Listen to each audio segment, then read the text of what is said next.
Hello, everybody. I'm back again. It's been 3 years. Before we get into this interview, I'd like to send my condolences to the anointed Francis Kelly, the sister Louise Patterson. As you guys know, I used to sit up under Bishop G. Patterson's ministry from 1984 until 1986. Francis Kelly is very dear to me. I got a text message, I think it was last Sunday, about 12:48 a.m. I was asleep. This Sister Patterson had passed to glory. I want to let Sister Francis Kelly, I love you, and my prayers are with you and your family.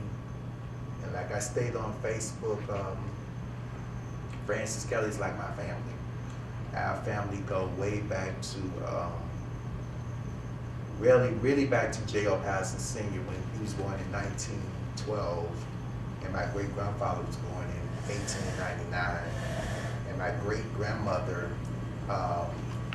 my great-grandfather, Pastor Peter Baker, was born in 1899, and my great-grandmama, Cassietta Epsbeck, was born in 1899, and J.O. Patterson was born in 1912, and somehow J.O. Patterson and my great-grandmama, she ended up working for him in the ministry very early. And my Uncle Seth was born in 1929. So he was like 17 when my Uncle Seth was born. And he watched her grow up in Memphis, Tennessee. And as years went by, Sister Francis Kelly, it's really strange how our families was always sort of knitted together down through the years. But Sister Francis Kelly and Sister Louise have a sister named Jacqueline Downey. And they went to Booker T. Washington and Douglas High School in the Douglas community. And that was one of my Uncle Seth's very best friends. They grew up together. So as you see, we have a long family history together. And back then, when nobody nothing, they were all starting out. Uncle Seth, singing with the Songbirds of the South, and moved to Chicago. Joined the caravans. As years went by, Louise ended up marrying G.E. Sister Francis Kelly ended up being an evangelist and went on television, had her own television show. Now she's a world-renowned evangelist, and G.E. Patterson came to reside in Bishop. Angus became a world-renowned gospel singer. And myself came behind them and became a legend in my own rights. So our family go way back. We have a long family history. I want to let the world know once again, and like I stated on Facebook, Francis Kelly had nothing to do with the clashing between me and Bishop G. Patterson. It was something, she was at Pentecostal Temple, I was at Bound for Blessings Temple of Deliverance. I don't think she knew anything about the sexual assault or anything until probably after I released the book. So I'm letting the world know now she had nothing to do with it. The conflict was between me and G. Patterson. And I just want to let her know I love you. I consider her as one of my part of my family, and my aunt. She's very dear to me. And I want to say this to you, Aunt Francis, what Uncle Seth told me. It doesn't matter what I feel about it. It doesn't matter what you feel about me. It's what I feel about you. That's what the Lord will hold me accountable for. I love y'all. Pray much for me. We're going to go into this interview. Now, let's go to the interview now. Hey. Hey, how are you? I'm good. Okay, so B, I got a few questions for you. Yeah, let's talk about it. Let's talk about it. See, I got an email. I want to say I got an email from Sister Nicole Mullen, who is the ex-fiancée of Donald McClurkin. If it wasn't her, it was somebody from my camp. And that's what really inspired me to do this interview because I said, okay, she's emailing me. As you know, he got on TV One. I might be moving too quick in this, but I have to address this boy is just so, he's crafty and he's not honest. And so I want these questions that I'm going to answer, it's going to open up your eyes once again to the tactics of him being evasive and I call it shystery. So I want to talk about this because when I did the interview on him and Kirk Franklin, the relationship as him and Nicole Mullen broke up. They broke up, which means probably her eyes were open to the deception of him misleading this woman and not really intend to marry her. So I got an email. If it wasn't from her, it had to be somehow from her account. But we're going to deal with these questions here, and I'm going to answer them for you and open up your eyes again to how satanic this boy really is. Let's go. Okay, so I almost feel like you tried to answer a couple of questions that I had jotted down, because I was like, I have too many questions to ask let's you. do this. All right, so you said, we're going to get into what you said. I need you to correct and we'll me. not take it back. Okay? You said nothing I said about Donnie in that interview should have shocked or destroyed the relationship between him and Nicole. And if it was God, what you see now, they're not together. Exactly. Reason why I say this is because he had been engaged to this woman y'all need to see this. He had been engaged to this woman almost like 6 years. And he claimed the Lord told him that was his wife. Okay, why would if I proposed you, why would it take me 6 years to marry you? When you said the Lord told me that you're my wife. Number two, it was mighty funny. After I did the interview, they broke up. I get this email from Nicole. I'm not going to reveal what she said in the email. Okay. It's personal. Okay. But it confirmed that obviously she had some questions about his sexuality, or why was it taking you so long for us to get married, or did he have HIV in his system? I still feel within myself, I can't say right now that he's HIV positive, right, but I still feel there's something blocking him from marrying this woman. Ain't no way I'm being engaged in 6 years and they married you. Okay, now I feel it's ain't nobody that's stupid. right. So if me saying this, okay, all of a sudden you ain't engaged to this woman no more. You was engaged to her all this time. Why would she email me? Her eyes had to be open to some truth. Had to be. Right. Because I knew something was wrong when he had this. I think it was his 60th anniversary, and she wasn't there. So you believe she felt something? Oh, I'm gonna tell you, I believe, based upon the email, what most likely happened was her eyes were open. Okay, she had questions. Okay, Right. Why aren't we married yet? Are you HIV? It's something blocked him from was blocking him from going on marrying this woman. Then number two, if he really loved her and that was his wife, nothing I said should have affected their relationship. They're not together now. He got on TV once saying, "Oh, I can't do this." You can't do what?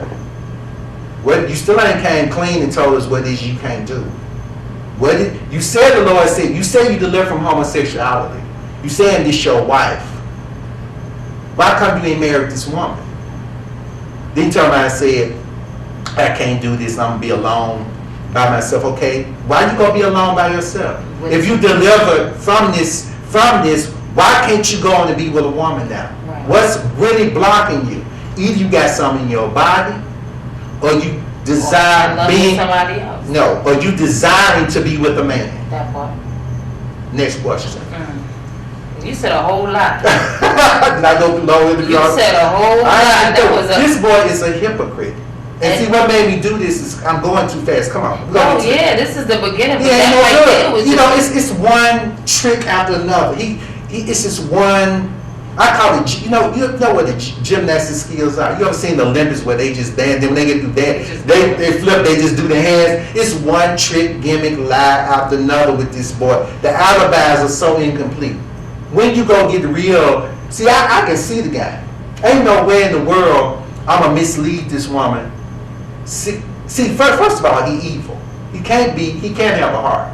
There's got to be about him. How could I maliciously mislead you 6 years? Tell you I'm gonna marry you. Could have been the money saying I'm married you, and you ain't married this woman. Then when I exposed it in the interview, all of a sudden now you're not together with her.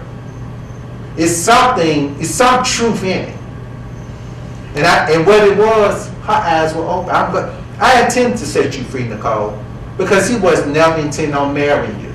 He wasn't gonna marry you. And now that it's out in the open, he's saying, "Oh, I can't do." He keep wanting this pity party from the media. Okay, you were raped. Okay, you were molested when you were 8. Get over it. You 60-something now.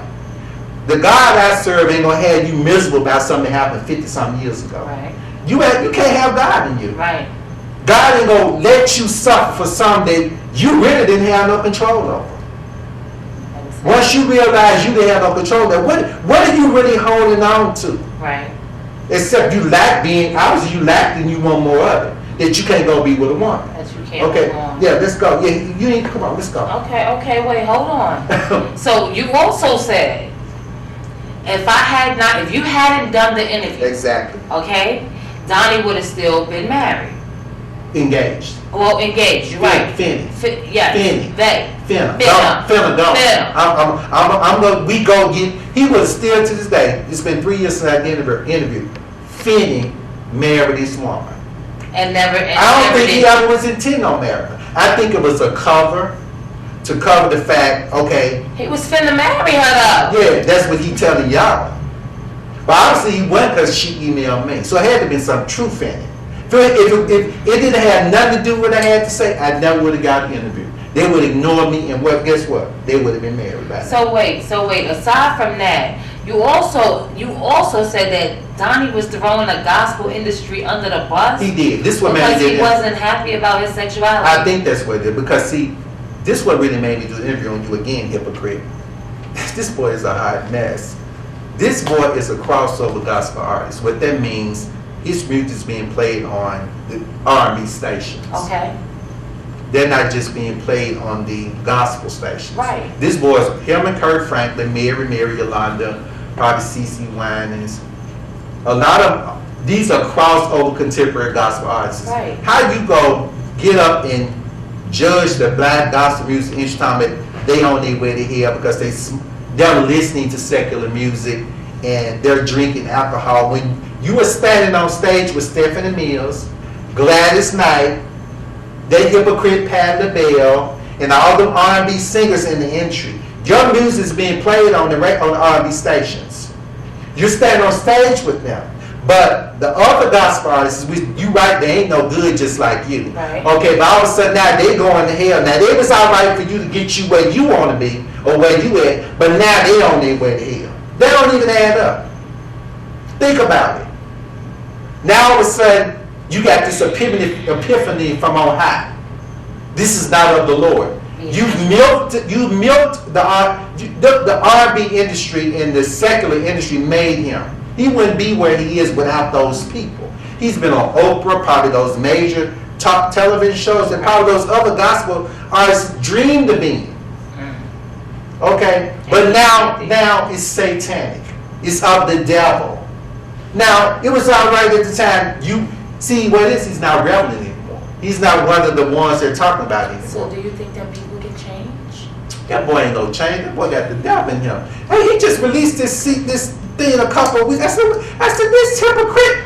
What trick you gonna pull next? It was look, you're laughing, but come on. It was all right when you were getting when you was getting all piece of the pie.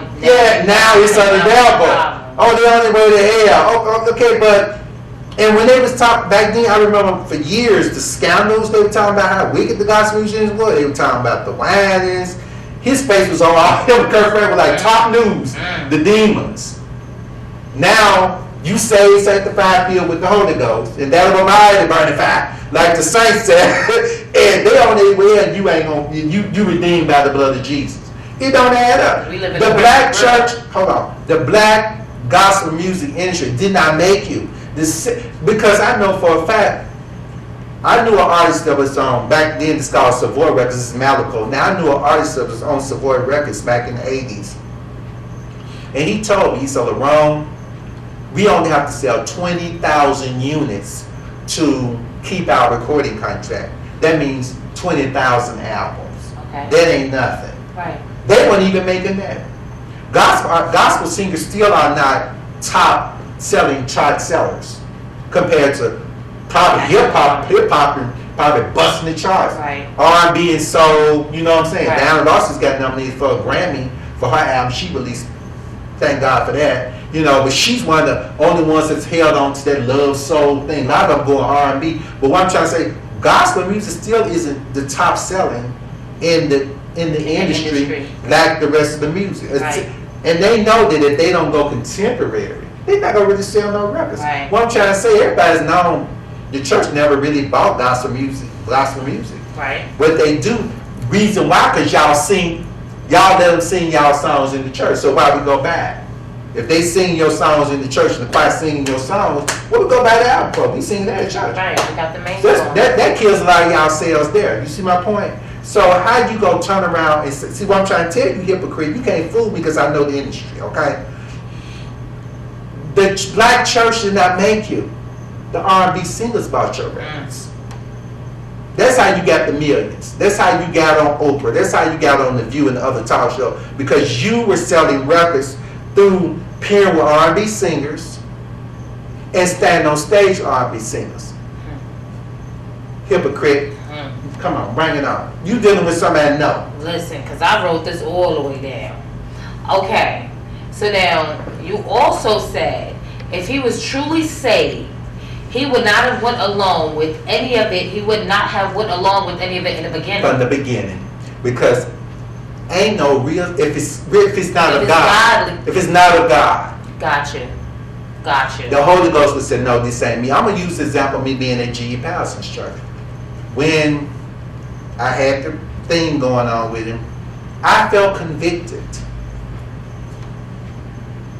I pulled out and left the church because I felt a conviction from on high. Right. Okay, I was staying there and milk it for everything I wanted. Then when the well ran dry, I wrote Malehogany Reflections Behind the Purple Robe. I'm a hypocrite. If I'm going to sit there and suck it for all I get out of it, then when the well run dry, oh, they on their way to hell. It don't work like that. You sat in there one along with all the demonic mess they was doing all them years. Now you're not reveling anymore. And what probably really hurt you when I meant to hurt you, and I'm going to destroy you because you don't know who you messing with, devil. This is what's game right here. What you're trying to do is you ain't got no more cover. When I pulled the cover off you and Nicole C. Mullen dumped you, or you told her, probably bagged out of and told you couldn't do this, people not stupid. They say, okay, now, this boy got to be gay. He's saying this woman is his wife. He ain't married this woman. Now you getting up on, you ran the TV one for them to cover your behind. It was a lousy interview. I wouldn't even believe. I said, this is hypocrite. I wouldn't even sucking up nothing you saying. I said, boy, know who he messing with. What's going to happen? I put the cover up off you. So now he want a pity party. You're not reveling anymore. You don't have this woman to hide behind no more. God forbid she get to just tell the whole gospel truth. That's what it is. You have nowhere to hide. You like a frog on a log in the middle of a lake, looking stupid, telling people I'm gonna be alone for the rest of my life. If you're delivering from homosexuality and you desire a woman, how come you ain't get there? Who you think you're talking to? Let's go. Wait, I'm on frog on a log in the middle of the lake. He told the people, oh, I'm gonna be alone. He wants this pity party for. I got raped when I was 19. Okay. I saw the G's Palace and Church. Check this out. You think I'm still crying over that? I'll be 58 next month looking forward. You know how I look good because hey, you got to let that mess go. Right. You're not holding. I can't keep holding on to something that happened to me.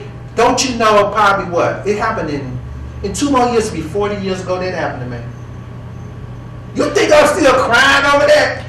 You know what I'm saying? But now, question real quick. Okay, come on. Do you think that he's holding on to it because some people are mentally strong enough to let go? Like No, he hasn't let this go. is the problem he's doing. He's gay. Right. And he know that if he come on and admit that he gay, the gospel It's gonna be career different. over with. Okay. See, that's all it really is. Okay. See, if he could do it, it's a lot. He ain't on the gay one in there. Okay. That whole black, I'm here to tell you, I know, all them black male gospel singers are homosexuals. That whole black, everybody know it. Hello? Ooh. Listen to me. Hello? The problem is that he knows that if he come out and say he's gay, which people already. People not stupid. But I mean, no, but see, okay. but you dealing with the church. Okay, it's different. It's a mental right. thing in the church. Okay. If you come out, so this, he really want to hold on to the career, and if he can be gay and hold on to the career and don't get judged, he'll be okay with it. But he can't. He know that if he's okay, I'm gay, it's over. he already fearful. He already fearful because I put the cover off of him. Okay. Now Nicole C. Mullen ain't with you no more. Okay. What you gonna do now? Right. You said you delivered from this. This ain't a problem with you. But you're telling people over here that I'm gonna be alone for the rest of my life. That ain't adding up. I mean, come on, right? I mean, right. Wait. So let's reiterate this. Okay. Because I remember earlier you said something. So I just want to go back to what you said and just remind the people. So you said that how is he going to throw the R&B soul singers under the bus? Exactly. When the fame he got from them. From them. Okay. He, Patti and Gladys and probably Stephanie Mills. He's been. So it wasn't because of his actual talent. Well, yeah, but okay. I'm saying what I'm trying to say, he got a video now where he's bashing the gospel. They helped, right. They were listening to secular artists. They gave. I'm telling y'all hypocrites now, and I put it all in my interviews. I am gonna keep on listening to Miss Diana Ross. I don't play none of you hypocrites in my house. Miss Diana Ross ain't going nowhere. You hear me? Not over none of you hypocrites. Everybody know y'all ain't no some homonging, nothing. Well, see, half of them wish they could be R&B singers. And I guarantee you say you loyal to the Lord, loyal to God. Soon as a person offer you an R&B contract, you think they ain't gonna take it. But you love the Lord and won't take it back until you get that offer. I don't know who you hypocrites fooling because half of them R&B singers come out the black church. It ain't a black face in the music industry, in jazz, blues, whatever. Right. That whole industry come out the black church. They sang in somebody's choir. you know what I'm saying? All right. So wait. All right. So off of Donnie. No, are we through with that? We done with Donnie. Okay. We done with Donnie because I want to get to the T. I want to get to the T. Oh, but do you see what I'm saying? I get exactly what you're saying. How are you gonna throw? I mean, I have to say this. I mean, let me calm down. How are you sure I got all the questions for him? Oh, 1,000%. How are you going to throw the gospel music industry under the bus for listening to secular music? Right. When you have appeared with these people, when you would not be who you are if you had not gone through these people to get where you are today. And if it was such a sin and abomination, the spirit would have convicted if you were saved. The relation, like I said, with Bishop G. Pastor. When stuff was going on, I couldn't take it. I felt convicted by the spirit, so guess what? I got up and left. I didn't stand there and get all out, going it out of it. Right. Then when I because this is the problem. This is a song Expo. You ever heard a group called Expose? Seasons change. Right. People change. Right. The season has changed. You're not relevant anymore. And you got other artists out there. Like that. Yeah. That's the problem. You can't handle it. That's the problem with that dyke shirt. See, she keep trying to hold on to stuff. Because she don't want to let go. She don't want to let go. See, once you get it, it's a bad feeling. And see, that lets me know you're not serving God. Because using the spirit, okay, God's okay, let this go. Transfer the mantle to this person, let them go on and go on. Right. You see what I'm saying? He keep trying to hold on. You're not relevant anymore. So this is what he's saying, okay, now they on their way to hell. But when you was out there with them, getting the trophies and the fame, it was all right. You ain't have nothing to say then. But now they on their way to hell. Okay, let's get to the T, whatever you're talking about here. My auntie Patti. Let's get to the T. You like Patti LaBelle. Listen. This hypocrite. Okay. Hey, her and Donnie like this. They gonna call each other, and she might come and call and do a concert with him. But see, remember now, Donnie, she on her way to hell. That's what you talk. That right? You telling the church that they on the way ever listening to R&B singers. So I don't want to see you on stage with Patti LaBelle and Glass Night no more, or no R&B singers. Hello, church. When you see this, something should wake up in your mind. I saw a preacher, a prophet called Marcus Rogers, had his face and his face up there, and they giving this boy this pity party. Oh, he's exposing the industry. He ain't been telling y'all nothing. He ain't telling y'all nothing. I ain't been saying for years to have the other people that know what's going on in there. He wants this pity party. Let's get to this wannabe Patti Labelle you talking Can about. the church say amen? Let's get to this. Okay, so define legend. Okay. No, you tell me what it says. Oh, okay. So a legend. Mm-hmm. Listen to this, y'all. I wish I listened to this. A legend is what?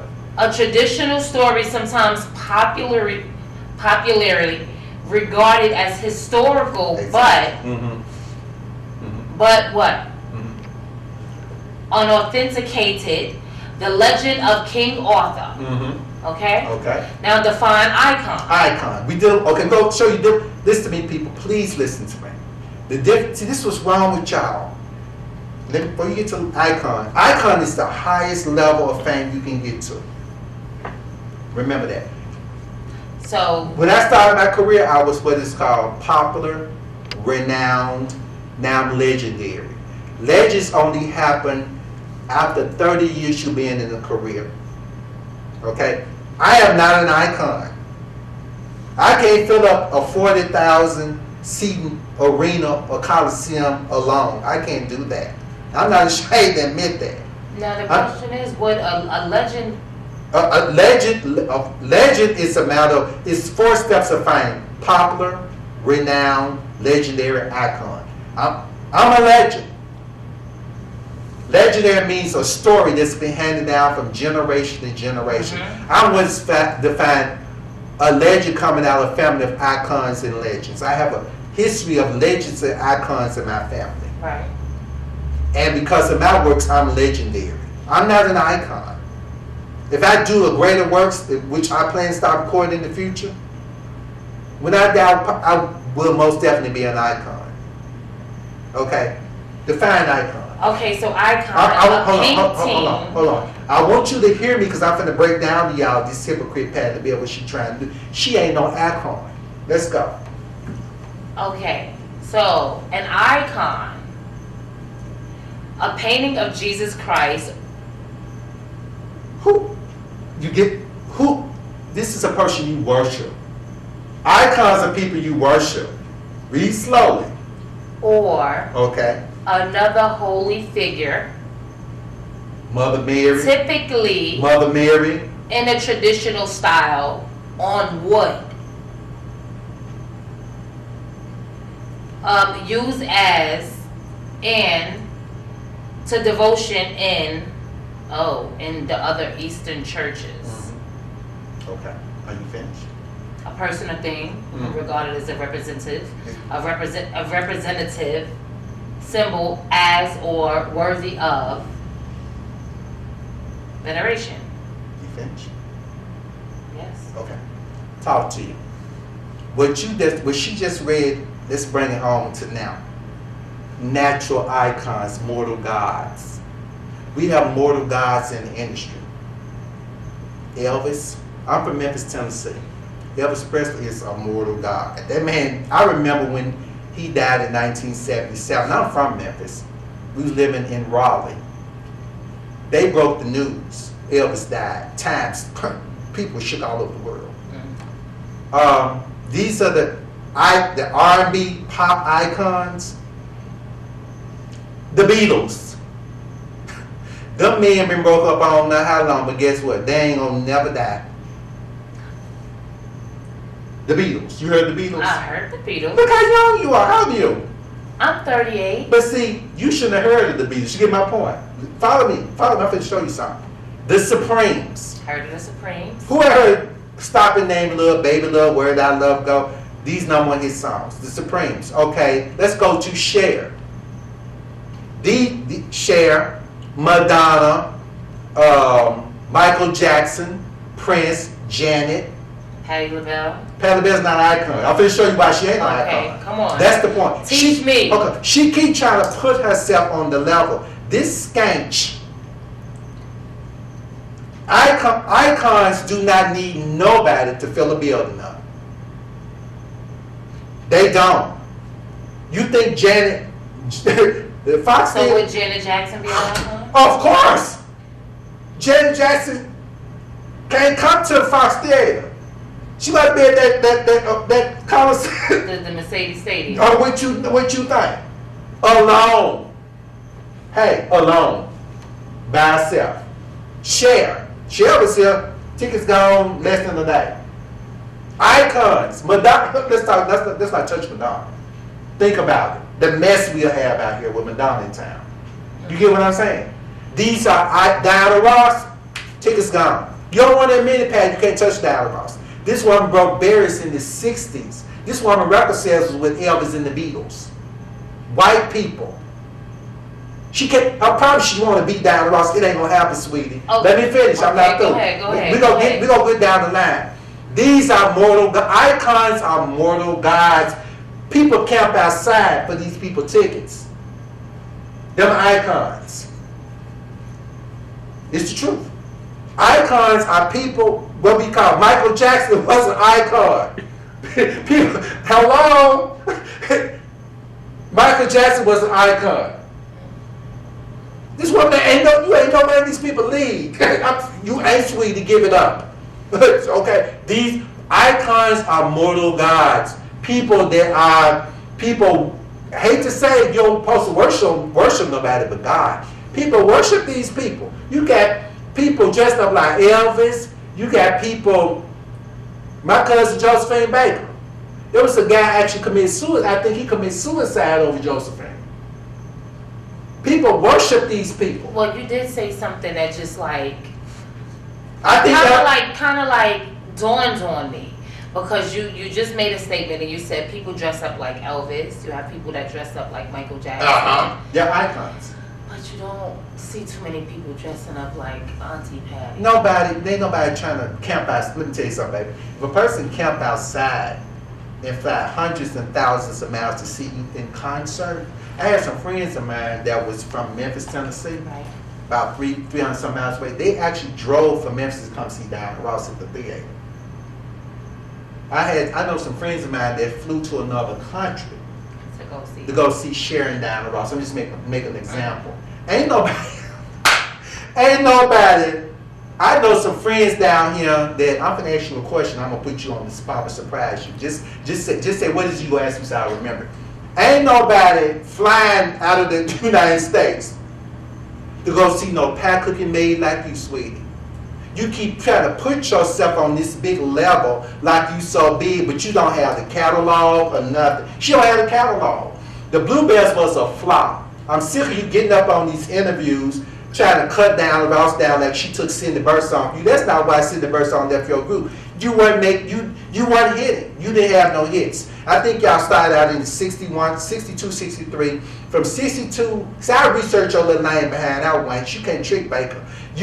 What happened from 63 to 74, they went through 8 labels. 8 recording labels. Wouldn't nobody sign your lame ass. That's what it was. She couldn't keep no recording contract. See, the Barry Gordy bitch, quit saying Diana Ross took that woman from you. Bitch, I'm sick of your ass. Getting up. I'm sick of her trying to keeping it cute. She's a hypocrite. Hold on, let me speak. Barry Gordy went to Cindy Birdsong and said, look, I want you to sing with the spring. Diana didn't have nothing to do with that. She wrote in Secrets of a Sparrow. Hello? You keep trying to blame her because you want to be her. You calling down. What you calling down the Ross for? If she done stabbed you in your back like you said she did, why you even call? Right or wrong? If I'm so nasty, low down, and underhanded, why you calling? You do for one moment. If I did all this to you, why you calling me? Why you want to be my friend? Oh, it's in the past. She claimed they're friends. It's in the past. But you okay? When that man asked you that question, if Diana Ross was your friend, and just say you did something to me, and we cool now, right? Okay. And then Tony come to you and said, look, I heard Baker did da da da da. You know, he come to me. Guess what I'm gonna say? Look. How cool? That's in the past. Right. I ain't even talking about it no more. The Bible says thrown in the sea of forgiveness. Child, yeah, honey, she went in my dressing room and oh, she gets up. She's still emotional. Her whole demeanor changed. Oh yeah, but you telling people you an icon, but yet, skank, you was at the Fox Theater dragging Stephanie Mills behind you. Why do you need Stephanie Mills and Gladys Knight to help fill up a $4,600 600 seating capacity theater? If you're an icon now. Speaking hold on. If you're an icon, hold on. Yeah, wait a minute. If you're an icon, icons don't need nobody what? Right or wrong? That was my Can I get an question. amen? Amen. That was my next question. You think what Mama Cher and Madonna and Diana need Gladys Knight? They have to fill up a theater? They don't. You must be reading my mind, though. You Okay, you must have knew, because I was definitely about. See, y'all need to hear this, because see, I'm so black. I don't know why y'all don't read nothing. Y'all don't read. She called it CBS Good Morning for Memphis. What your lane behind? What you on there for? You ain't got no album out. You ain't, nothing. Only time you should be going to the media, bitch, is when you are up finna promote something. She get up there and folks, she know, yeah. Diana Ross came in my dressing room and sitting in birth song. That woman was grown. If you ought to be mad at anybody, you ought to be mad at sitting in birth song. But now sitting in birth song ain't Diana Ross. So and the interview she did was with Revolt. Let's look at this helper. Who you think you fooling? Okay, she had to look for some publicity, because guess what? It got Diana Ross' name on the head. Okay, if the interview was about anything else, it would just say Patti Labelle talked to Revolt. Now you got a Patti Labelle drama with Diana Ross, but you claim you cool with Diana Ross. So it had to be, because you know that if you just put it up there, we're gonna get no ratings. It's got probably half a million ratings on. Now why? Because Miss Time is Diana Ross' name attached to it. Who do you think you tricking? Then you dragging Stephanie Mills and Gladys Knight across the nation behind your name behind, puking up on stage. You dealing with Mr. Baker, Wanch. I'm sick of your trash. Okay? Come on.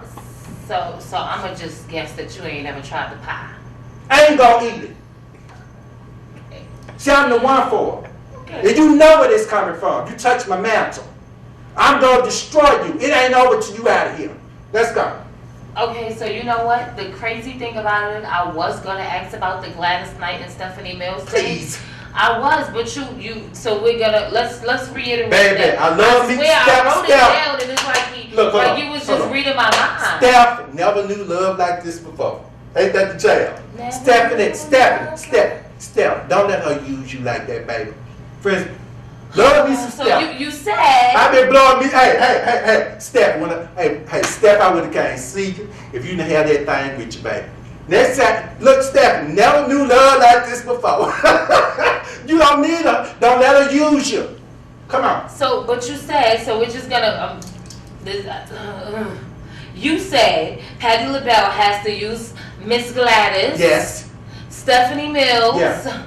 And other legendary singers to fill up a 40,000 setting. Not 40. Oh, 4,000. I said 40. I'm sorry, you said 4,000. She do. You said And 4,000 when I bashed her behind, I know she listened to me. And real icons don't need. They don't need it. Anyone to fill up a venue. Cher at the arena. Did you hear about it with her? I mean, she can. If she, hold on, put it. If they would, guess what? She promoting them, ain't because she needing to buy the tickets. You think for one moment Janet needs somebody to be Tony? You think Janet needs somebody? Miss Janet Jackson. It's like I'm listening and then I'm thinking about the pies and I'm even like the pies. Yeah, so I'm like, dang, I can't even help. I can't even help Auntie right now. This woman is a hoax because there's no evidence of you. Your catalog is poor, sweetie. Her probably she started out in the 60s with the Beatles and Elvis and Diana Ross, and she ain't really pivoted. That's her problem. You haven't pivoted. Like my Aunt Shirley, my Aunt Jackie say, and my mama's younger sister, her word is pivot. You haven't pivoted. You haven't grown. You taking crumbs from the table. Any little crumb that you can get, you take. She's not an icon. I'm here to tell you, people will tell you, Elvis, people still worship Elvis. They love them to be Elvis Presley and Beatles. Them people talking about, she got on Revolt. Oh, the Supremes, the Supremes ain't gone nowhere, baby. I know some 12-year-old girls can stay and sing Stop in the Name of Love. And it came out in 1965. So wait, using the names, do you think that Auntie Patti is using these people's names? Let me tell you what she did. She get in an interview. To stay relevant? Yeah, she used, hold on, like the interview, you can see her attaching Aretha Franklin and Diana Ross name in the interviews. Every interview she doing, she keep trying to put herself on the level. You're not equal. So you don't feel like they're on the same level? You tell me. Now this is what I want to ask you before you go back to the next question. Come on. No, hold on. I'm going to ask you some questions before you get to the next question. Okay, let's Name me five Patti Labelle songs right now. Real quick, bring it on. Come on. And then ask me name some Diana Ross songs. Come on. If only you knew. That's one. Here we go. Oh, shoot. Don't do it for me. Do it for them. Look at the camera and talk to I me. got it on the tip of my She didn't tongue. know. She didn't know I was gonna ask her this, y'all. I did not know that. You better not ask me about Miss Ross. We'll be here all night. No, I can't even do it. I just. Tony, I think I bought some water. Don't do that. You I'm put me on gonna the give you. spot. I'm letting you think. Don't do this for me. Y'all, we didn't rehearse this, but come on, name her songs. Can I Google Do it? you know any Tony? No, don't Google them. You should know them by heart since you say you like them. No. Listen, hold on. I do that all the time. So people, they say they love. You know how like you get a brain freeze? Tony, I I had some friends of mine who actually said, you know, they be mad at me. You know your girl coming. I said, who? I said, well, I started laughing. Hold on. I said, okay, name me some of her songs. Lady Mosley, I said, okay, I'm listening. Like you do. They don't know. She don't have no songs. Sorry, y'all. The song she did in the Blue. So you name me two songs. Name me another one. Name me Auntie Patti's song. I don't feeling that gonna lie. I don't care what you. I ain't know about nothing she had and wouldn't know Okay. about. Hold on 1 minute. Let me tell you this. When she was in the Blue, I'm trying. See, you people need to. When I talk to y'all, people know me. I keep it 100, baby. Y'all can't really get mad at me because you know what? It's time. Y'all need to wake up. Okay. Quit supporting this hoax. She's a hoax. Liar. She's a hoax and a liar, manipulating the media, jumping on these TV shows. She's jealous. She hasn't pivoted. You up on Facebook, you and Glass giving a free concert, trying to stay relevant on Facebook. I'm about to. Hold on. Her hits in the Bluebells was Lady Mosley, which I think came out in 74, and Over the Rainbow. Everybody know Over the Rainbow was from the Wizard of Oz with Jude the God. They really ain't your song. That's 2 songs. Where the hits at? You went through 8 labels. Where the hits? On my own. Okay, it took you that long to come up with? Okay, 2. What, name something else. How you looking it up? You can't do that. See, she cheating. She cheating. You can't do that. All right. You see my point? I'm not. You got to think. Don't ask me about Miss Diana Ross. Don't do that to yourself. Oh, I go Lord, on. Auntie Patti, I tried. I can go on. Please tell these people we ain't rehearsed this. We really did not rehearse So this. they won't find out. I really have a list of questions. Thank you. And it was We so many rehearsed this. questions. So I really had to write I'm it sick down. of this piece of trash, this maid. And I think this is another thing about your discussing behind. Why do you keep touching on these little girls? Every time you see her, oh, my babies, touching on these like Jennifer Hudson and Mariah Carey and Brand. Oh, these my little girls. She just keep touching on these little girls. Oh, your hair's so pretty. Are you a dyke? I mean, for real. She call me Mama Pat. Why you keep touching on these girls like this? You are not their mother. They have a mother. I wish a man would come to me and say, yo, you my brother. Yeah, hugging on me. I'll spit in a nigga, baby. Pop him in But his you a face. man, that's different. No. Ain't no 7 to 8 year old woman. She just, oh, baby, call me Mama Pat. Why you always touch on these girls? Because she an icon, she said. But, okay, you know what? If you're an icon, there should be, all I'm saying, if you're an icon, where's the evidence? You don't have the catalog. But you know, like, okay. Okay, now. So what you're saying may have some truth to it, right? I ain't no have it is. Because I need you to, it took you. I'm definitely not, I'm not going I'm going to give you a little mercy because you 38. Go ahead. But when y'all call, I just love this fast. Okay, but name some or something. I always test people. Lady Mosley, then they go, I said, okay, I'm listening. I just love them talking. No, but you know, it's a lot of these women in the industry that are singers that look up to Auntie Pat. But they kind of, guess what? That blame came down Ross. She ain't Cher. Now, She ain't no icon. She ain't Auntie Janet. Diana Ross is popping too. But now, the thing that didn't tell you something. Diana Ross, when she cut her album, I said, okay, I'm gonna get it. But Diana Ross don't have to cut no more records.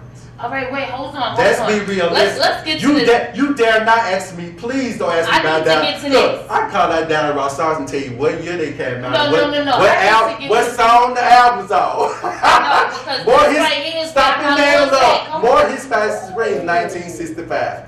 Hello, Where Did Our Love Go?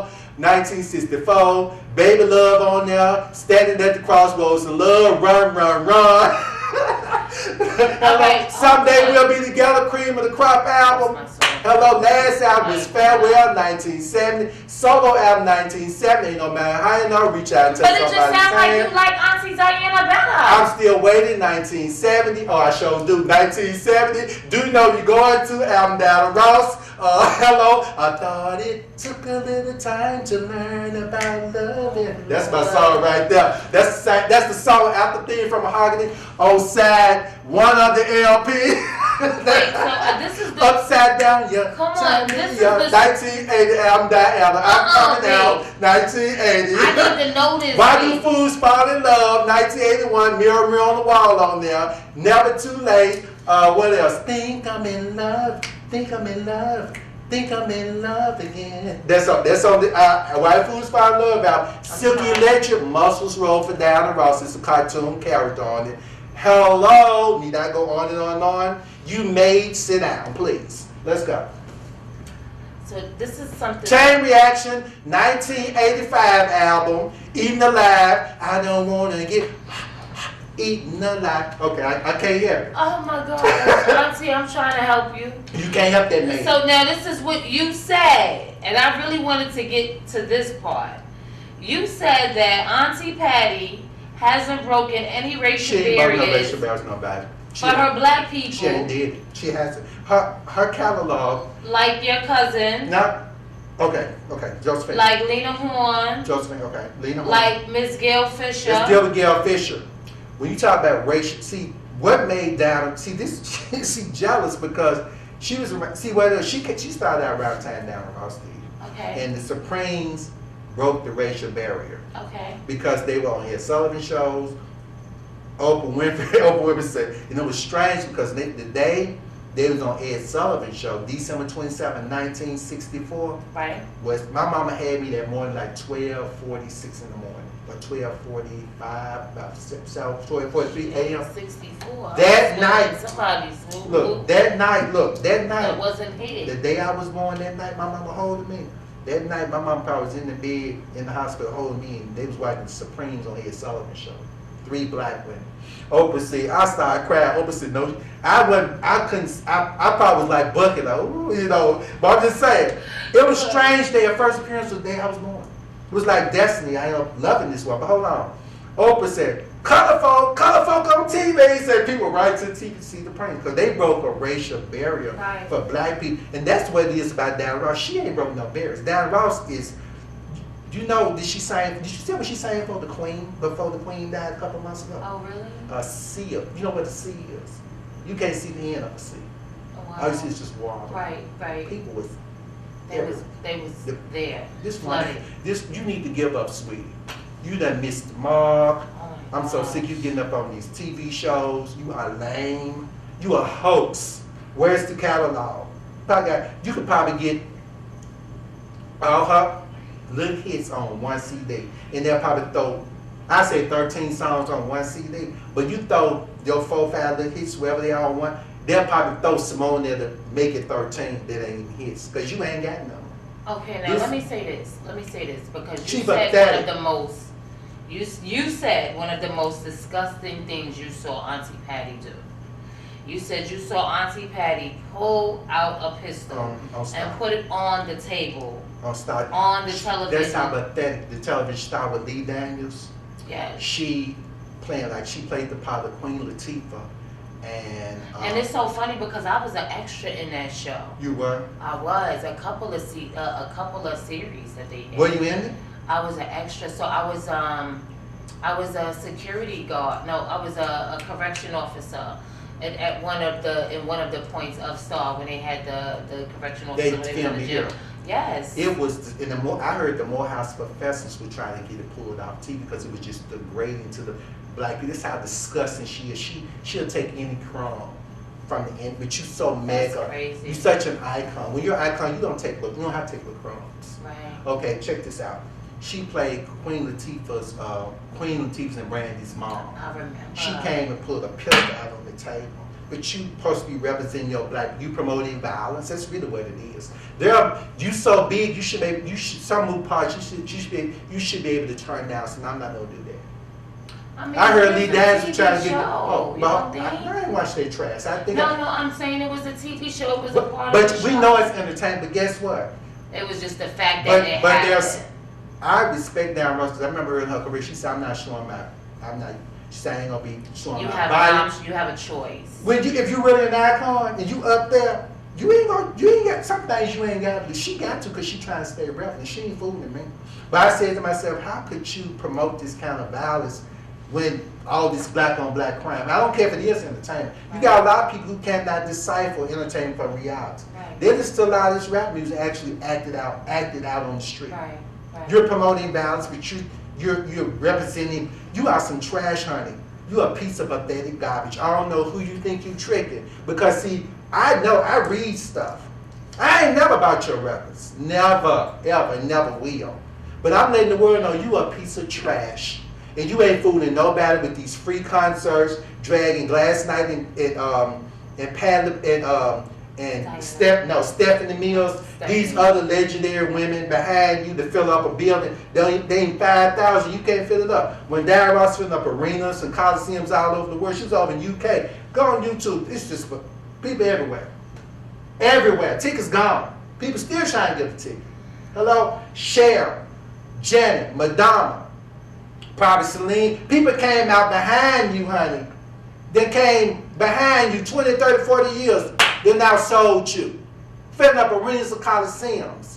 And you still up here holding on to trash happened 50 years ago because you jealous that you weren't the one broke the barrier. So now this is a question. Do you think Auntie can really sing? No, she can sing. Okay. But she ain't no good. She's a host. She's pitiful. She's a pathetic piece of black trash. Well, at least and I will not take it back. She ain't no good. I mean, she keeps trying to put herself on the level. Like, hey, you're a legend like me. I can't fill up an arena.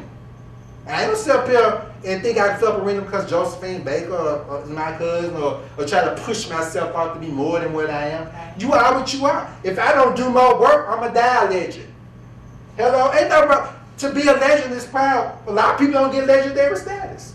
Hello? You achieved to be a legend. But quit trying to put yourself on the level with these iconic people who worked to be who they are and got works to prove who they are when you don't have it. So you don't think that Auntie worked hard? No, yeah, she did, but it obviously ain't sticking, ain't working. Because you still need somebody to fill. Okay, look, you still need somebody to fill up a 4,500 seating capacity auditorium. You're not an icon. Let's get to Are the you next listening? question. Hello, can you imagine Janet Jackson being at the Fox Stadium? No, because I know Janet Jackson gonna fill up the whole. Honey, let me tell you, why would They're she? gonna need more than just a Fox. Why would she go there? Well, she can go to the Mercedes Stadium. And how many people get in that building? In the Mercedes Stadium? Sure. The Mercedes Stadium you can see way out in Cobb County, so how many people could fit in there is a whole nother ballgame. Do you honestly, do you see my point? Work with me, people. This woman cannot fill up. Every time she's in concert, she got some other legend with her. You're not an icon. You're not an icon, sugar pie. Them mushy pies, you need to just go on, get your mop and broom and ammonia and stay in the kitchen and clean the kitchen and mop the floors and cook them nasty pies made. Because you at 78, bleaching your hair blonde, trying to be seen. You are not an icon, sweetie. Okay. You don't have the catalog. So let me get to my next question. Right? Because you said, Lord Jesus, B, you said, okay, you said Auntie is 78. Oh, I got the verbatim. Like I had to really write this down word for word because I couldn't believe. Like, oh my gosh, B.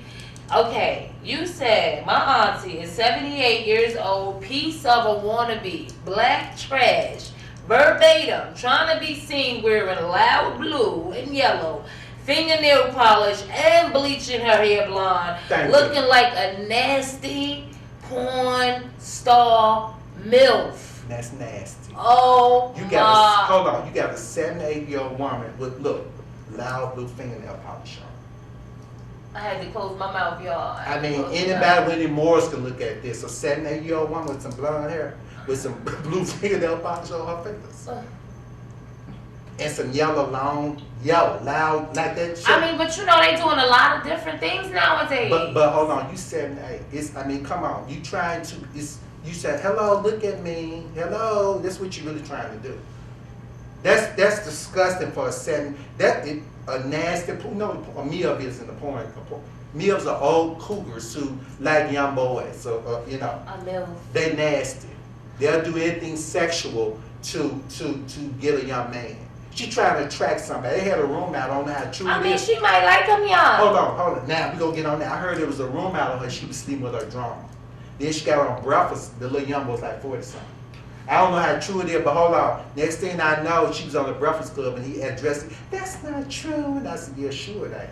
But now, because I don't know if it is true. Because the stuff I'm saying about her, you can type and see it, the evidence. But I guess I wouldn't put it past if you would. But like, this is the question though. What if she just likes some young boy? Now, I'm gonna tell you what her problem is. She doesn't want to.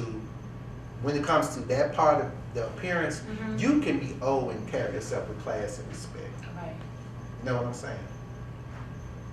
It's the way you carry yourself. Now this is the question that I've asked. She don't want to get old. We all gonna get old. And this is you can look good. You can still look good to be old. Right, but this is the thing, because your age, because you're 78, does that mean that you're required to act a certain way or dress a certain way or? You know, I'm telling you. No, this is just. This woman is delusional. She's saying stuff that's not true. Right. I mean, yeah, okay. You're speaking stuff that's not really. It's like you're. I mean, sometimes the young ones be. Okay, what I'm saying is that. I was on that. But hold on. I'll be 58 next month, December 27th. I look 40. But hold on, let me say this. Thank God, because I take care of myself. Let me tell you something. I would feel disgusting if I brought a 19 or 20-year-old, 21-year-old girl to my mom's house and my sister's house. 1,000%. For the holidays. 1,000%. I feel like. I would feel disgusted. I have a niece that's 31. I have a niece that's 21. I have a niece that's 15 and 140. 12.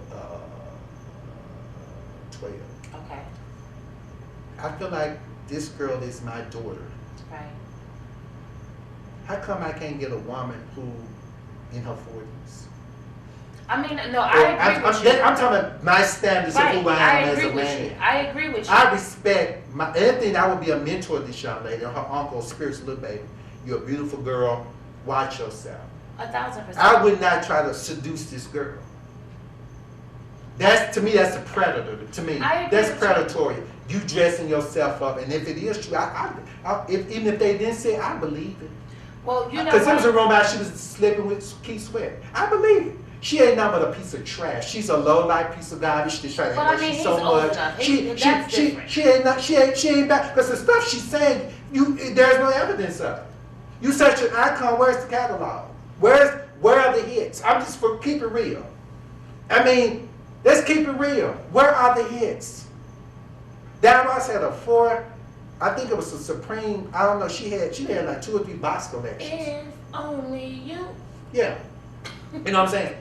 Where you claim where all this stuff you claiming, where's the proof?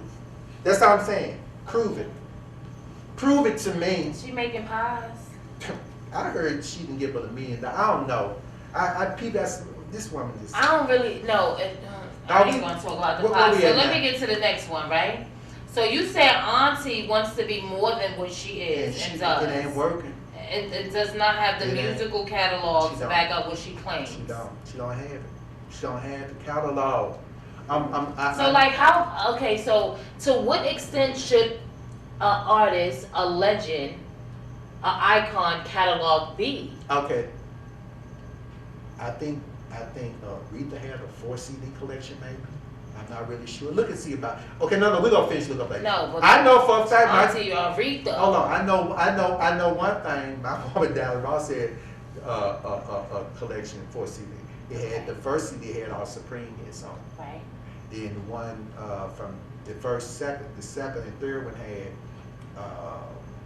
all the hits from the 70s, 80s, and I think the 90s. Right.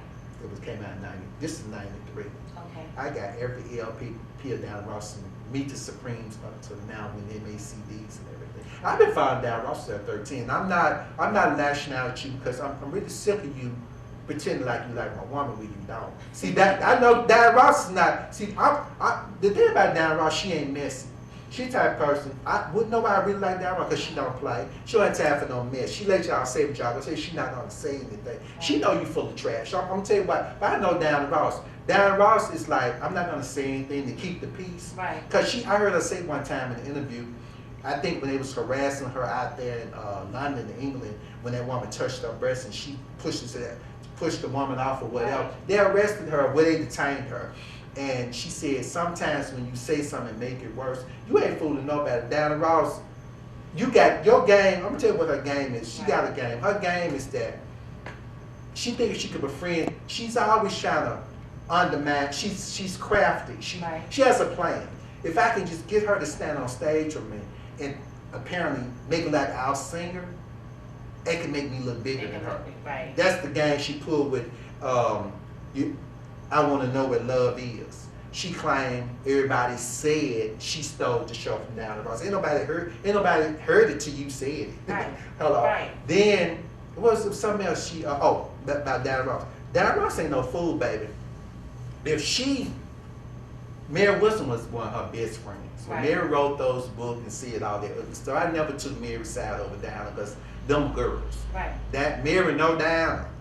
Hey, that's a friend, you know. But Diana Ross ain't no fool. If she kept Mary Wilson at arm's length and Mary cut them records with her and that was her friend, do you think for one moment she don't see you for the snake you are? You crazy. She loved Mary, but she never responded to that stuff. But she had, I heard her say, when Mary attacked the Supremes, Diana Ross is smart, I love her. Right. If I keep my mouth like Miss Ross, I'll be a multi-millionaire by now. But see, I call y'all D-money behinds out. Diana Ross smart. Hold on. She got on the interview with Barbara Walsh. She said, Mary made the allegations and ripped the two up. Diana said, well, sometimes I feel like I have to let go. She said, I've been there for Mary. I've tried to love Mary. But for some reason, Mary kept holding the grudge. You know what I'm saying? Do you think for one moment that you calling Diana Ross, and she may laugh with you and grin and smile with you, but she ain't no fool. You think for one moment that woman know that you ain't jealous of her?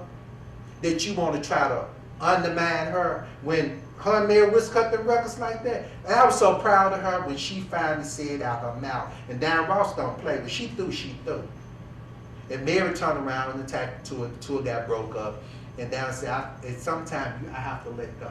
Right. And you can let go of people and still be kind to them. Mm-hmm. You know what I'm saying? Mm-hmm. But Mary passed away last year and they never did the Supreme tour. You see what I'm saying? Mm-hmm. But do you think for one moment, she'll probably let you call, she may call, hey, how you doing, girl? And I'm quite sure you done ran me down to it, but guess what? I don't think she gonna believe you because I've been following Diana Ross since I was 13. Mm-hmm.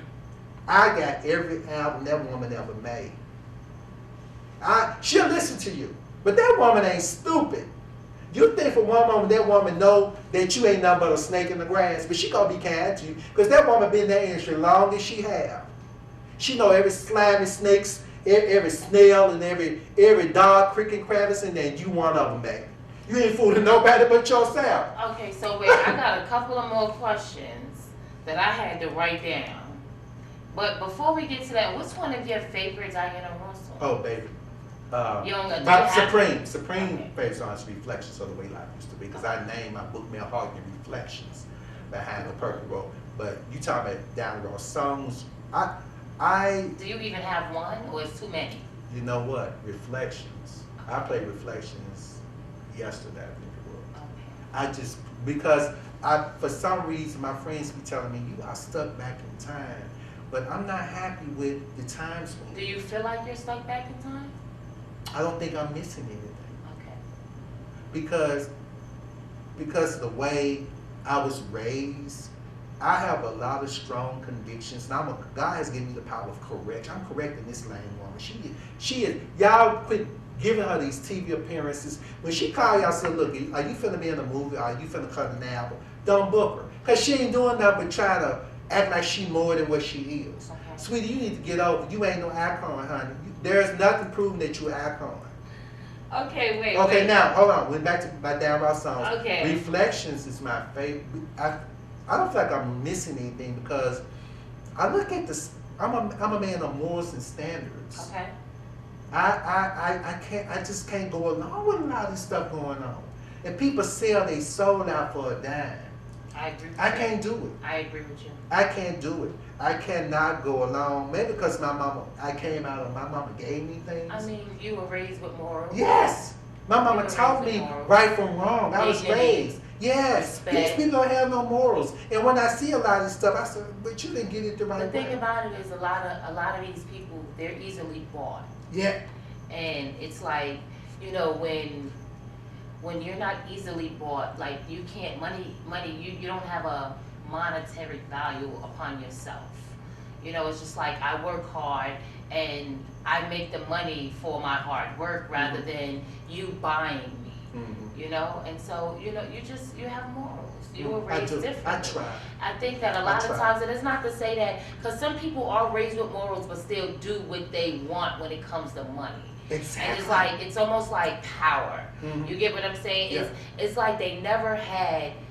It's a They're not long used to it. process. It's almost like something that you wanted so bad that you never had, and then you have the opportunity of gaining it. However, you have to be willing to give up something. You always, you don't know how much I pray. I said, God, I have so many people just want what I got, but they don't understand that. But a lot of times it's not even material. It's my inner power. I know it's something in me. Mhm. I'm gonna tell you, I am not a hypocrite, and I have a strong gift in me. You can sing all day long to me. Mhm. You can preach all day long, but guess what? I can see inside you. Mhm. You understand what I'm saying? You can't trick me. You can't deceive me. And my mama always, I'm the only boy out of 4 children. My mama gave me cars. My mama sent me to school in dress shoes. When I was a little boy, my mama sent me to school in dress shoes, and I dress see pants. from the shoes you got on now. My mama taught me how to. It started somewhere. Hold on. My mama sent me to school in dress shoes and dress pants and dress shirts when the other boys had tennis shoes on and jeans. And the boys used to hate me. They didn't jump on me. They didn't like But me. it was a form of jealousy They like because they didn't my mama understand. kept me together. My mama told me, don't you know about walk on you? My mama told me, speak up for yourself. My mama said, you don't have to say yes ma'am or yes sir. Just say yes. Just be respectful. Just say yes, and that's if they want to take a little devil, have them contact me. Right, Don't know about walk on you. right, 1,000%. Don't be a leader, don't be a follower. Right.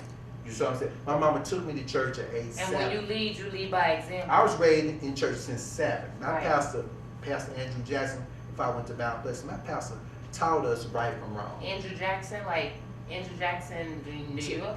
No, Andrew Jackson. He lives in Memphis. Oh, I was about to say now. That's because you know in New York they got an Andrew Jackson High School. My pastor taught us right from wrong. Okay. You know, if you go be saved, be saved. You don't be having sex, don't be drinking alcohol, don't be smoking. I was taught ain't but right or wrong. Ain't no in between. No gray areas. I try to stay out the gray. And it is a battle because temptations are out there. Mhm. I am not a hypocrite. And when you practice right and walk in right long enough, you can see hypocrisy. Mhm. It's a radar. You just can tell when something ain't right. It's back to old Donnie. You ain't saved. He can't be saved because if you really truly was born again, you want to run along with any of it in the beginning. Mhm. There's no way you could be. But okay, so back to that, and then we're going to jump back to Auntie Patty because we wasn't finished. But it's like, do you think that people are able to change? My mama says something. Because I did this, Does that, like, do you hold that against me for the rest of my life? You know, or do you allow me to be great and change? This woman is 78 still pulling these tricks. Well, hold on, let me say this to you. My mother said something to me, and I was talking about people in the church. Right. And my mama was cooking some spaghetti sauce in the kitchen. Right. And I never forget it. The way our kitchens made, we had like a big round table. We had these big chairs, like bar chairs. Right. But we sitting, it was like over against the wall. Mom was way over here, like probably where Tony was, a little far with that green chair. Mama got a big kitchen. So I was like sitting there, and her back was turned. She had a hand. She always had her hand here, and she was turning spaghetti sauce like this. And I said, "Mama, people can change." She said, "Lerone, have you ever seen a leopard change his spots?" And I said, "Mama, people can change." She turned around and stopped staring and had her hands on him. She looked back at me. She said, "Lerone, how many leopards you seen change their spots?" I said, "None." She said, and kept cooking. And I promise you, I said, "Mom," and I thought about that. I said, and I guarantee you, rarely people, and I know they can, but rarely they do. You see a difference. Right. And that's the problem with the church. They go in there and hear that stuff and jump all over the church. No change. You know what I will say? Because you know what? They don't swallow it and become it. You have to become it. You have to take it in and become it. You can't just dance around it. But the reason why I'm as strong as I am because my mama taught me these things. Right. My mama taught me how. It wasn't a church. No. Or it wasn't a right. And my mama and dad. I'm in country. My mama and dad. We had family meetings. Me and my three sisters. My mom and dad. We talked. But that's important. You need that. You understand? Yeah. Like it's more like you growing pray up. for me. When I don't like you people grow up very in the much. church, I'm not one. You know, a lot of people be like, "Oh, do you go to church?" And I don't go to church because as I got older, I felt like, you know, church is one of those. It's escapes. Like people, they use church as a shield. There's something wrong with it. Right, they use church as a shield, like, oh, I go to church, so I'm perfect. Mm-hmm. And it's like, no, like people go to church every day and they be lying and they be stealing and they be robbing and they be setting up. And so I learned from, like you said, I have a praying grandmother. Mm-hmm. I have a praying great grandmother. Mm-hmm. Like these prayers have lingered and it went on like. Seriously speaking, my grandparents are still around. My grandfather is 90, just made 90, May 13. Wow. And my grandmother will be 85, December 13. Okay. And my grandparents, I mean, let me tell you, let me give you a quick little history real quick. Yes, okay. My grandparents, 90 and 85, they had 9 kids, right? No lie. I'm just going to start from them. On from their 9 to from their kids, grandkids, great-grands, great-great-great. It's about, I counted it. So the last time I counted, it was 84 of us. Everybody is still alive. Nobody is locked up. Nobody is, nobody is in handicapped, strung out on drugs, or nobody is disabled, anything of that nature. And I'm not saying that, we're perfect or, but it's a praying, Hold on. Let me help you. Pick up. When I say this, keep talking. Please remember. Okay. The Bible said what? Train the child in the way it should go. Oh, the way. And that's exactly what it was. And a lot of times I'm big on karma. And see, the thing about it is, I look at my grandparents and I be like, Dad, they did a great job. Like they really, it's like they were mindful of their actions. They were mindful of what they did because they understood that you will reap what you sow. And if you don't reap what you sow, it's going to linger on to your kids, your grandkids, and so on and so forth. And so I look at it and it's like, well, my family, not to say others aren't, but it's like we are truly blessed and we do not go to church. My grandmother is a praying grandmother. She prays and she knows, she quotes the Bible, she reads the Bible, and she does not step foot in anybody's church because she is the Bible. She is the church. And that's what I want to say to scare people. When I see it, I stop preaching because guess what? And I'm going to say this and they ain't going to like it, but it's true. Okay. The church is a hospital. Why go check in the hospital? Ain't nothing wrong with you. Them people sick in there. If they go into that, I guarantee you, they going because what? They looking for some form of healing. Right. Not realizing that they are the healing. And yeah, it's in you. Thy word have I hidden in my heart. then I might not sin against thee. If you don't get it down on the inside, You ain't gonna get it. you still ain't gonna get it. You ain't gonna get it. Because you gonna go out there and keep doing what you do. You know why? Because it ain't in you. My dad didn't go to church. You know what he said to me? My own father. My father used to stay with my aunt in Chicago before he married my mom. And he met Sam Cooke, Mahalia Jackson, he saw Lerone. He saw how the gospel singers would live. And he told me one time on the phone, some years ago before he paid Lerone, either they get it or they don't. No, they don't. Either they get it or they don't. They don't understand. If that's really a heaven to hell, y'all going straight to hell. But you ain't fooling nobody but yourself. Why you going in there? Why you go to the doctor and say, okay, look, you got high blood pressure. You take these pills once a day. Either they get it or and you don't take it. You don't want to be here. You don't want to be. You know what? Why you going in there? Then get mad at the doctor. Because I'm your doctor. I'm telling you what your problem is. Now you want to get mad at me. You know, it's so. You know, some people mad at me now because I told the truth about me being raped at G. Pastor Church. They mad. He shouldn't have said. Actually emailed me and told me you should have stayed there. You should have said nothing. Tell me they ain't sick. That's a sick person. To tell you, it's almost like self-torture. You need to stay in that kind of abuse. It's self-torture. There's something wrong with them people. It's something wrong with them. It's self-torture. Now go back. Okay, so let's go back. No, you finished talking about your grandmama. Okay, no. What I was saying was like, even when you were saying, you know, people when they go through stuff and they ignore it. Like I look at it like my mom growing up, right? My mom she had a kidney disease when I was about 18, 19, right? And I seen how adamant my mom was about getting better. She just knew, like, I remember the nurse in a hospital told me in front of my mother, she said, your mother is going to die if she doesn't get on dialysis. How long ago was this? I was 18, 19 they at the don't know time, that right? And my mother said, what? My mother turned around and cursed her out. And my mother said, you are not God. You don't tell her that I'm a die. You don't speak on my life. Yeah, she said you don't. Right. And so my mother, you know, the thing about my mother, because I see stories and I hear situations and, you know, and I see people who parents are sick, right? And in my mind, because right now, I was 18, 19 at the time, I'm 38. My mother, she had one blood transfusion, right? My mother never got on dialysis. My mother had a hip replacement. You couldn't tell she went through none of that. She walking around here. She played basketball with me. We go to the basketball court. But the thing about it is, right, it was mind over matter. And so she didn't allow it to control her. And I see these people and I see, you know, I have friends and I have, you know, people, I hear stories and they like, oh, you know, my mom got cancer or my mom is sick and then she still smoke or they still drink. And it's just like, dang, like, you know, I wonder. And I don't say it, but in my mind I be thinking like, damn, your parents don't love you.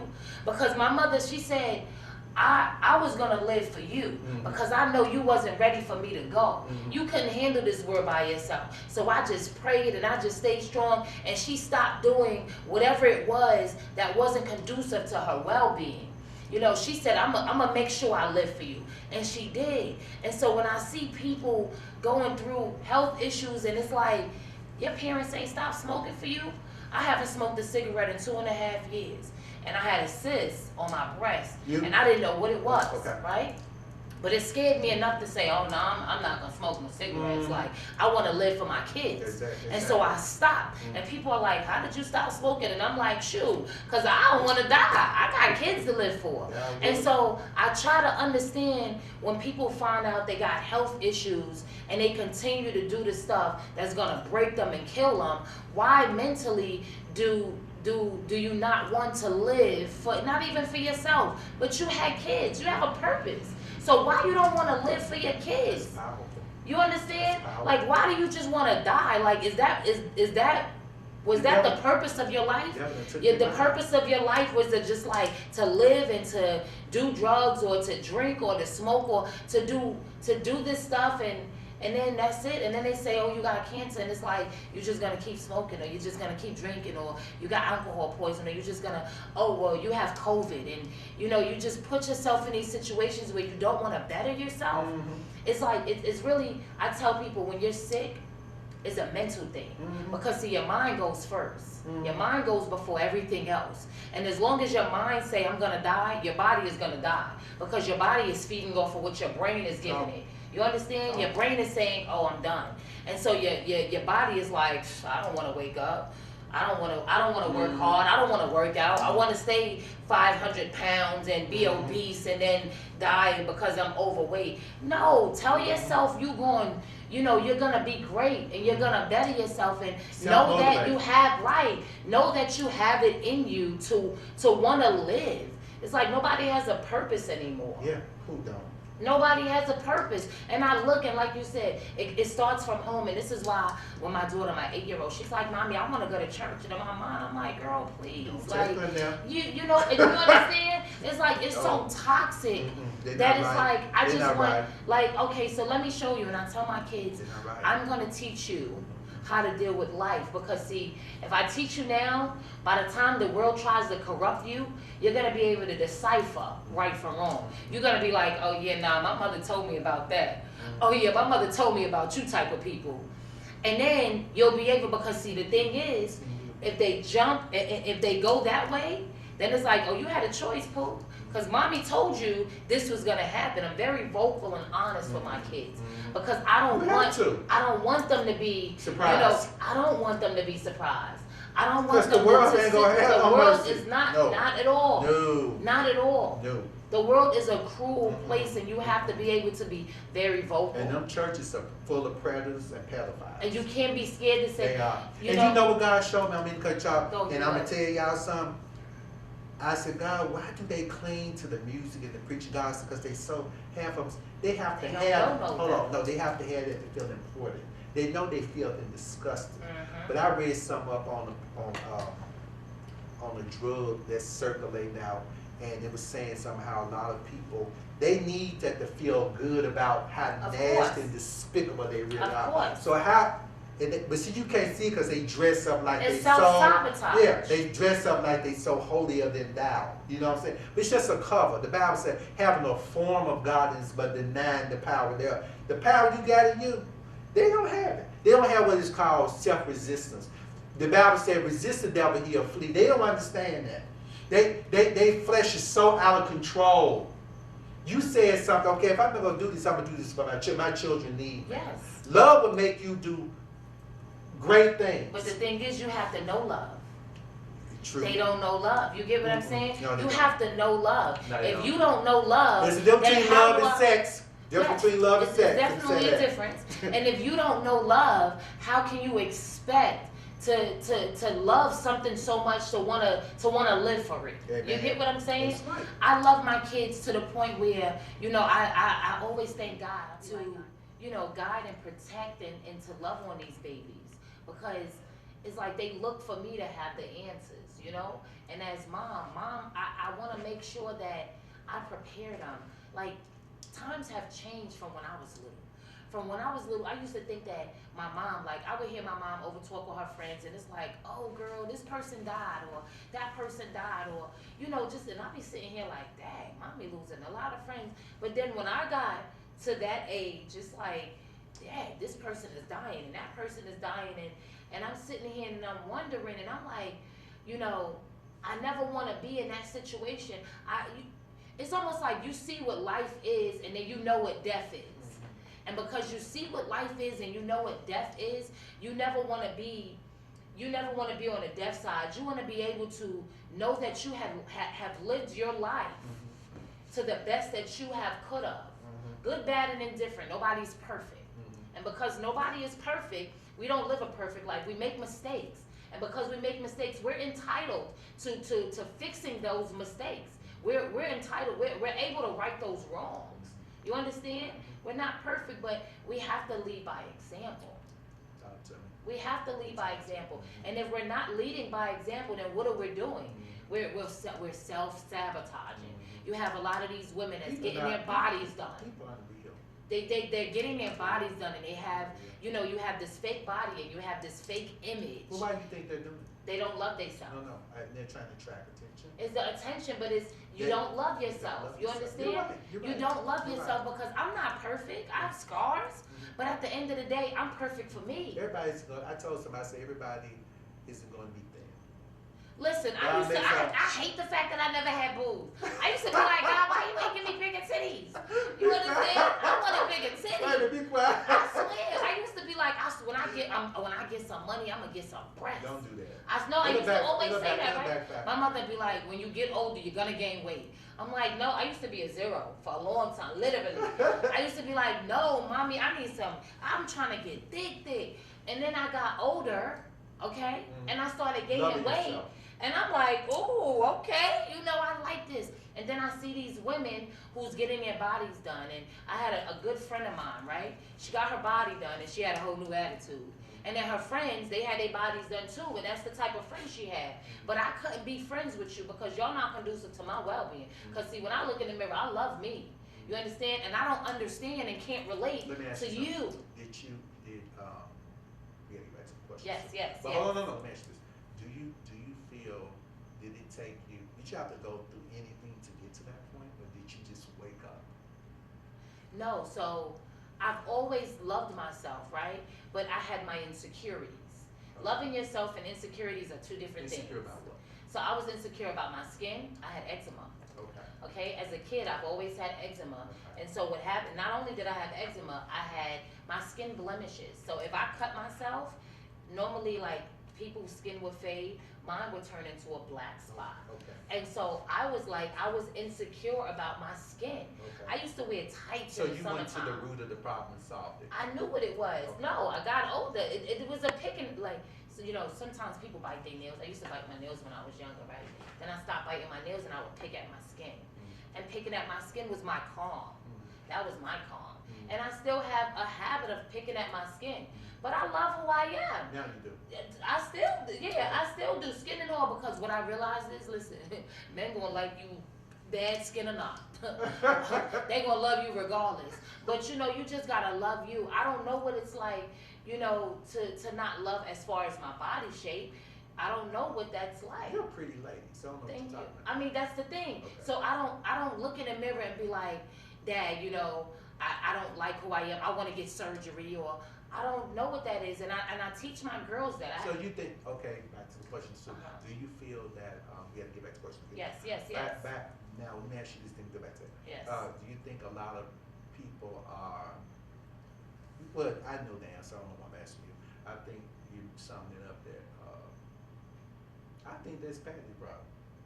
I don't think she knows who she is. No, a lot of times people don't. I really truly believe that she is not happy with whoever she is. And no matter how old you are, and that's bad to be that old. Imagine being. And it's strange because I really, people say I never met nobody like you, but I really have never lost myself in as much as I love Diana Ross or love, people, public figures on television. I never wanted to be them.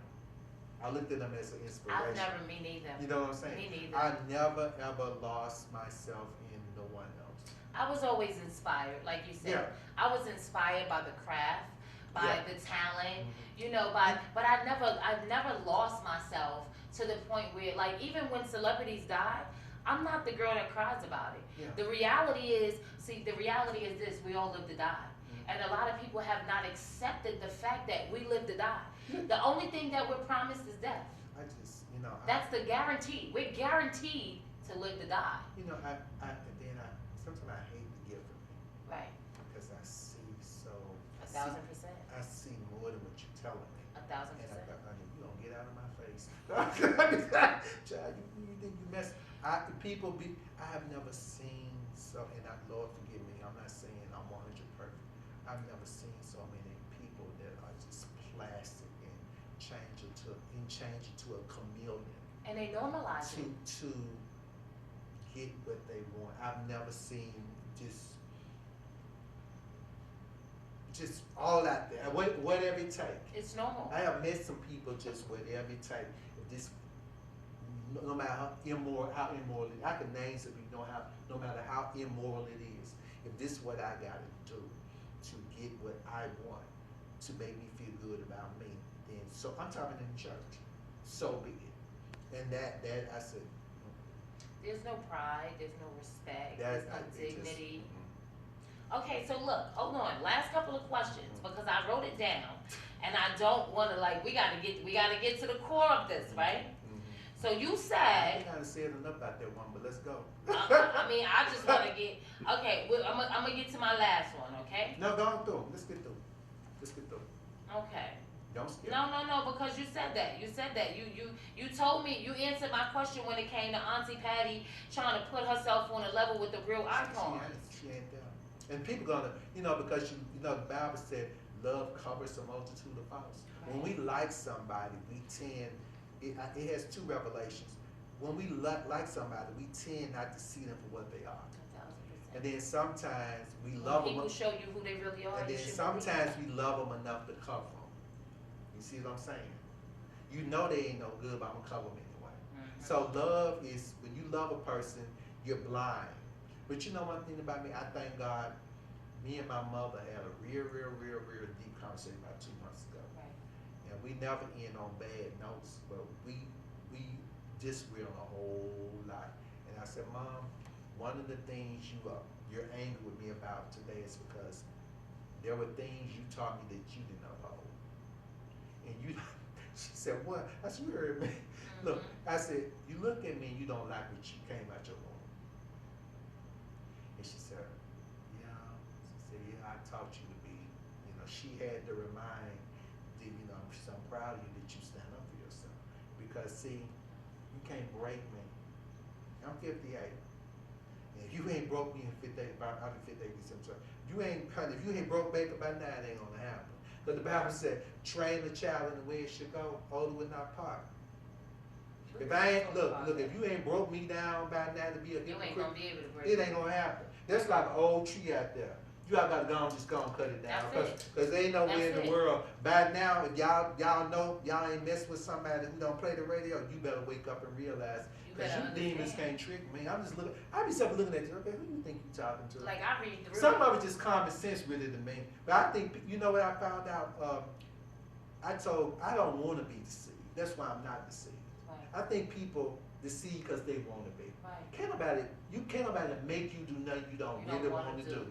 That's what I've come to find out. So at the end of the road, you can't blame nobody but yourself. You wanted to go along with it, so that's really what it is. But you know what? Sometimes, even as adults, they can be peer pressured into, yes, it's a mental thing. I did. Remember, I ain't never been that weak. No, I don't know. Right. That's the key word, weak. I'm not. Some people are not. They're not strong enough. Some people are not strong enough to bypass it. Some people aren't strong enough to say, yeah, nah, that's not my thing. Some people do stuff just to satisfy other people to fit in. That's why a lot of people on drugs. That part. A lot of people, they got to fit in. You can't convince me, listen, I don't smoke or drink. You can't convince me to be like, girl, try this. I ain't doing that. No, that's not what I do. I ain't doing that. At no age. At no age I was never the type of person you can peer pressure. You can't convince me to do something that's not at all. And it's not really good for you. So hey, like you said, lead by example. I'm showing you the right way. When half the people that you watch, half people that went along with, look at how they are. I'm gonna show you. Look at how they are today. Look at where they are today. So let's go to this last one. So the last question of the night. Okay, hopefully. You said Auntie Patty says she is going to release a new album, and Mariah Carey will be on the album. Now, okay, Miss Icon. What you think about that? Miss Icon, why you need Patty on the album? Because you know it ain't gonna sell. I mean, it ain't like Mariah doing nothing big neither though. Okay, but she can fill up arena. She can fill up arena. You can. Why? Look. Why you need? Because they waiting for Mariah. Thank you. Some people they waiting on. They waiting for Mariah. I ain't gonna lie to you. Look, I told somebody about 2 weeks ago, and they said, when the album coming out? We ain't heard it. And I said, okay, kept going. I got some people, they just be laughing. They be laughing. Like, right. They be laughing. And you know you tell the truth. She ain't got the songs. You know what I'm saying? Now, see, why you cutting the album and putting it around because you know it ain't gonna sell without it on it. That's really being realistic. It wouldn't sell. Right. If Mariah Carey's on it, it's gonna get some attention. This is what I heard through the grapevine. You putting her on there. On that note, sweetie pie. You know, you see what she'll do. She'll swallow this and get a little pity pie. You know what? Just like My mama said the leopard never. Mama said The leopard never changes spots. she'll cool down a while, but rest assured she'll let this blow over against, but she gonna get right back to her witchcraft. Cause guess what? Lord She's a leopard. Jesus. No, it's the truth. People, you ask me, do people change? She's 7, 8 years old. You think that woman finna People- stop? yeah, some You people think are back stuck now in the snake in the grass that's really who she is. She ain't gonna change till she die.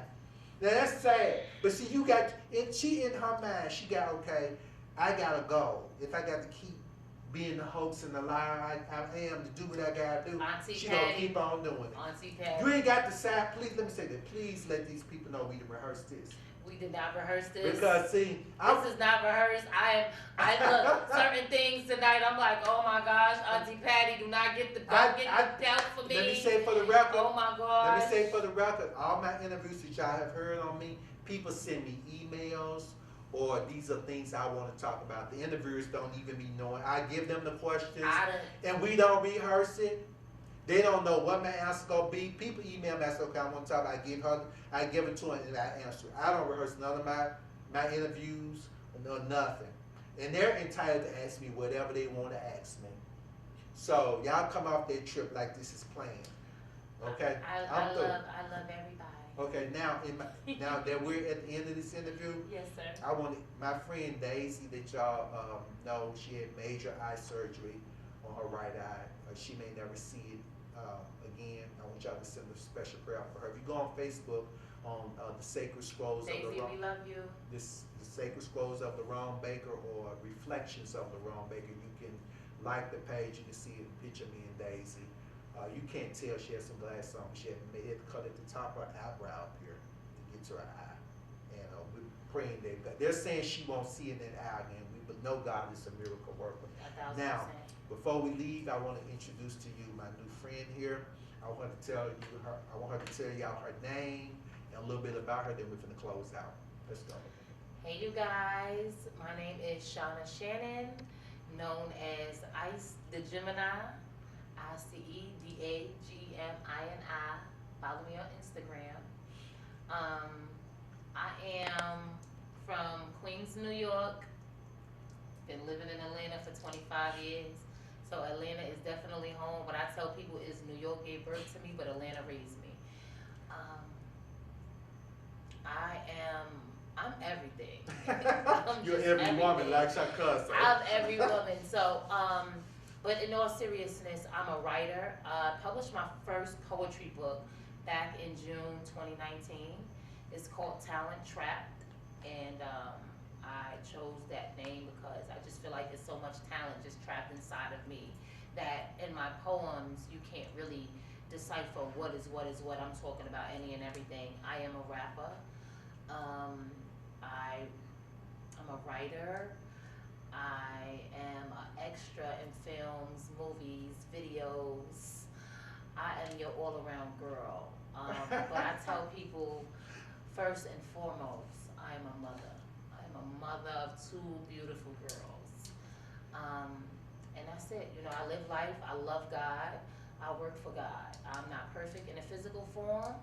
I will curse your butt out. In a spiritual form, I work for God, and He uses me. And sometimes I gotta humble myself and curse you out, but then be like, "What can I help you with? Let's figure this out," because I know that God is going. That's it. I'm 100% Ice the Gemini.